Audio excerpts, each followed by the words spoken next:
আসসালামু আলাইকুম ওরহমতুল্লাহি ওবারাকাতু। আজকে নিয়ে এসেছি ওমর বিডি ব্লগের আরেকটি ব্লগ ভিডিও। আর আজকে দেখাবো গোপালপুরের মাজার মসজিদ। এই মাজারটি কত বছর আগে স্থাপিত হয়েছে, এই মাজারটি কোথায় থেকে আসলো, এখন কোন পীরের মাজার বা কোন অলির মাজার সম্পূর্ণই দেখাবো এই ভিডিওতে। আমাদের সঙ্গে থাকবেন, সম্পূর্ণ ভিডিও দেখার চেষ্টা করবেন। আর ভালো লাগলে অবশ্যই লাইক শেয়ার কমেন্ট করে আমাকে জানান দিতে পারেন। এটি সেই মাজার, দেখুন একটু আমি জুম করে দেখাচ্ছি।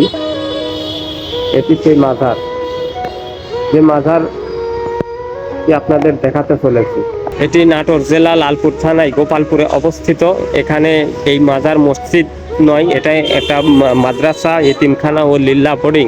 দেখতে পাচ্ছেন ছোট ছোট বাচ্চারা এখানে লেখাপড়া শিখে, সব ধরনের কোচিং এখানে করানো হয়। তোমরা সব এই মাদ্রাসায় কি লেখাপড়া করো, তাই না? হ্যাঁ। সবাই কি মক্তব না কেউ হেফজ নাকি কি করতে? আলহামদুলিল্লাহ, আচ্ছা ঠিক আছে, আলহামদুলিল্লাহ, ভালো লেখাপড়া করো। এটি সেই মাজার মসজিদ বা লিল্লা বোর্ডিং।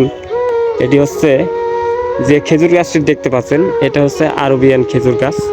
এখানে যে কোনো মাধ্যম দিয়ে হোক আর যেভাবেই হোক, এখানে অনেক দূর দূরান্তের মানুষ এখানে অনেক সময় মাজারে আপনার জিয়ারত করতে আসে। বিভিন্ন দেখতে পাচ্ছেন মাজার মধ্যে ছোট ছোট বাচ্চারা এখানে কোরআন শিক্ষা করতেছে।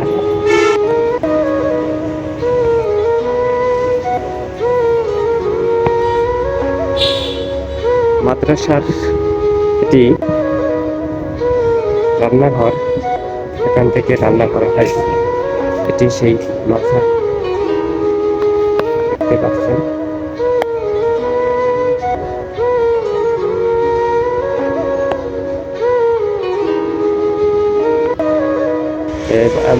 বাবুর্চি তোমাদের রান্না করে না? আচ্ছা, এখানে যে মাজারটি দেখতে পাচ্ছি, ইনার নাম কি? ইনি কোনো পীর না কোনো ওলি?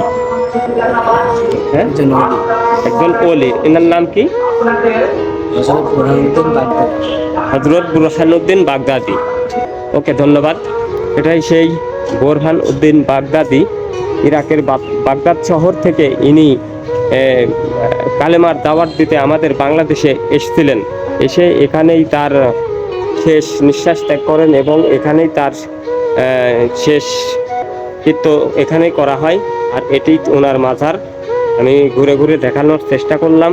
কেমন লেগেছে ভিডিওটি অবশ্যই কমেন্ট করে জানাবেন, এবং এই মাদ্রাসাটি কেমন লেগেছে অবশ্যই বলবেন।